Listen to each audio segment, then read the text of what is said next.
ভালোই কাজের লোক। মনির ভাই যে বক্তব্য দিয়েছেন আপনারা কিছু টের পেয়েছেন? উনি কি বলেছে, কি বলতেছে টের পেয়েছেন? 24 সালে এই বাংলাদেশটা ছিল একটি অন্ধকার। আগামী দিনে আপনাদের সহযোগিতায় মনির ভাই এই বাংলাদেশটা তথা রূপগঞ্জকে আলোর মধ্যে দেখাতে চায়। আমাদের করণীয় কি? আমি এখানে দাঁড়িয়ে বক্তব্য দিচ্ছি, সুন্দর সুন্দর বক্তব্য। আমি একটি গল্প বলি, অল্প সময়।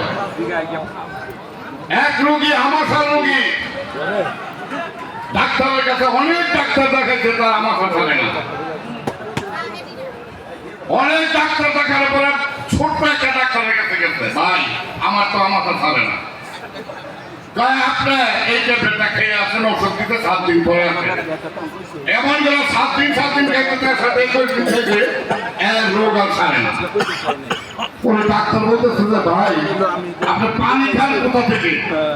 আমি টিউবওয়েলের পানি খাই, তারপর আবার বিশুদ্ধ ধরনের ট্যাবলেট ওঠে। তাই নাকি? তাহলে ট্যাবলেটটা আমার কাছে নিয়ে আসেন।